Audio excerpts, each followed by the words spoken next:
Magandang hapon sa inyo mga kabukid. Kumusta ang lahat? Ito tayo mga kabukid. May hawak ako pangingit sa ilong. Kaya, ito pala mga kabukid. Oh. Gusto makita rin yung pugian nila sa camera. Yan. Hi mga manak. Hi. Hi. Kaya, samahan niyo ako mga kabukid. Maya-maya. Mamimingwit tayo. Maghanap tayo ng maulam. Bukid, kasama ko yung anak ko. Yan. Maraming salamat sa lahat ng followers ko. Okay, gabayan tayo lagi ng Panginoon. So mga kabukid, yan muna kayo dahil hanap pa tayo ng pangulam. So, mga kabukid, nilipat tayo ng madalang yung huli natin sa isda. Kaya ito, naglalakad tayo, nasa gitna. Kailangan natin magtyaga para makaulam dito. Yan, napakaganda nito ng palibot nitong ilog na to mga kabukid. May mababaw, may malalim. Salamat tayo sa Panginoon dahil pinagbigyan tayo dito ng simpleng buhay, simpleng ulam. Masaya na tayo, importante yung pamilya natin. Hindi nagkakasakit. Ayan, may huli na yung anak ko mga kabukid. Oh. Lalapit yan dito. Ilalagay niya sa lagayan natin ng isda. Napakasilaw ng araw. Medyo na sisira yung balat natin. Ayan, lagay mo na.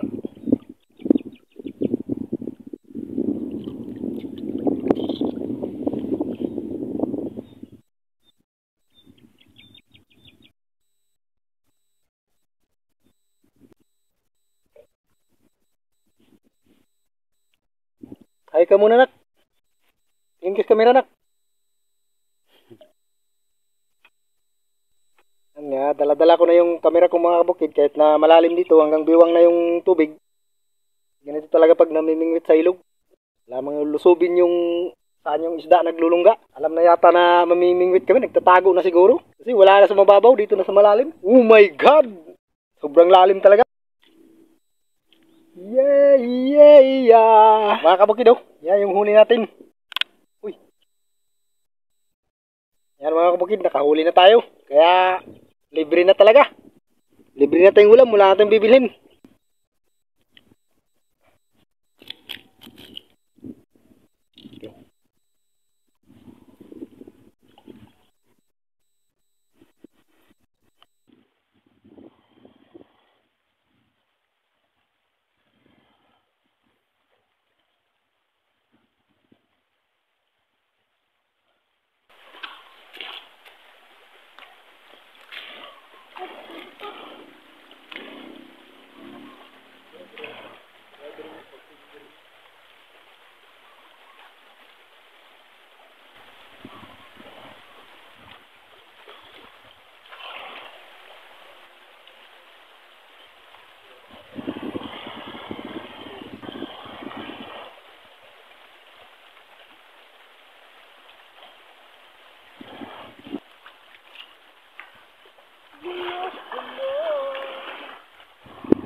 Namin ngayon mga kabukid, medyo kaunti lang. Salamat din tayo sa Panginoon dahil binigyan pa rin tayo ng ulam. Wala na kaming pangmain, kaya uwi na tayo. Samahan nyo na kami mga kabukid pag uwi sa bahay. Nagbabalik na kami sa dinadaanan namin kanina. Medyo ganong maraming huli kasi hindi umulan kagabi mga kabukid. Marami naman tayo huli pag medyo maulan, ulan ng umaga hanggang hapon.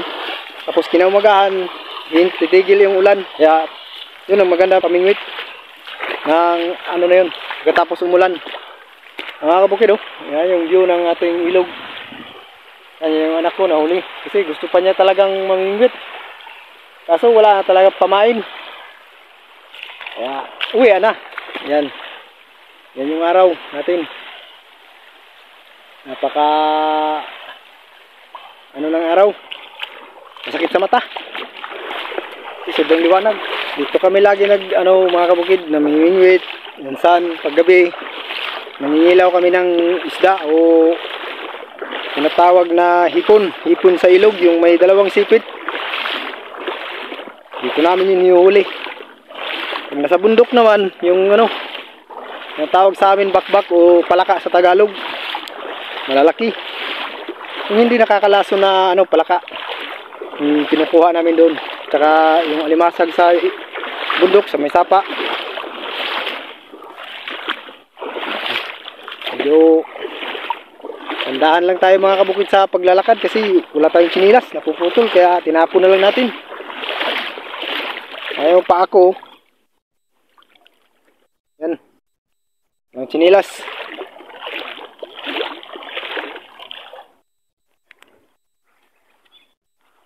Kabukid oh. Sana kami dadaan sa gilid na yan mga kabukid kaso medyo madamo na. Kaya dito na lang tayo dadaan sa gitna nito. Medyo hanggang baywang nga lang. Pero pagtagaan na natin kasi sobrang hirap dumaan doon.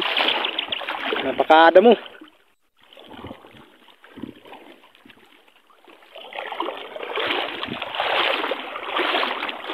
Yan na mga kabukid, palubog na tayo.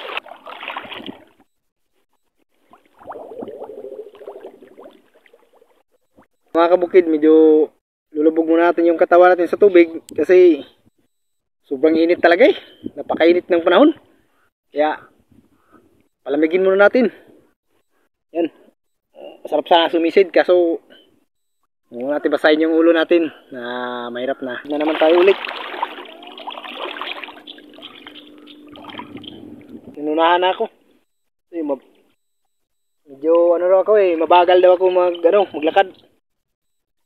Ayan.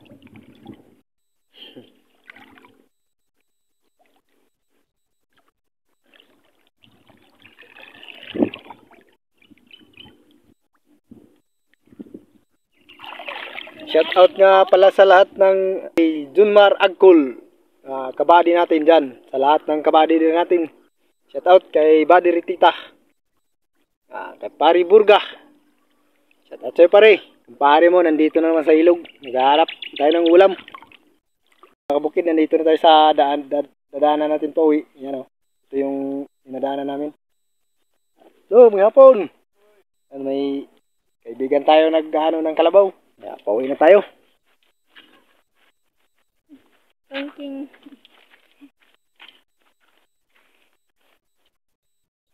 Ang anak natin, oh. Yung daanan talaga medyo masakit sa paa. Kaya, nandahan lang tayo sa paglalakad.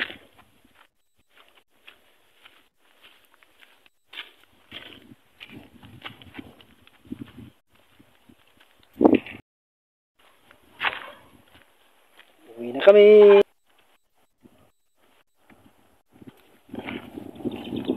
Ito po. Uy! Mga kabukid, may bahay dyan, oh. Yung mga bata. Yung may-ari ng ano nito. Puno ng nyug. So, mga kabukid, ito na tayo sa bahay na tayo. Yan yung huli namin. Medyo konti lang talaga. Kaya linisin na natin yan. Para medyo may ulam na tayo. Umpisa na natin paglinis. Yung huli nating isda kanina sa ilog. So, yan. Napakaliit pero masarap to prituhin mga kabukid. Kailan muna kayo.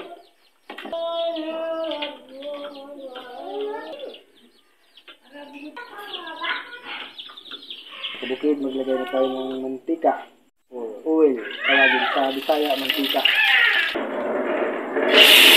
Tayo.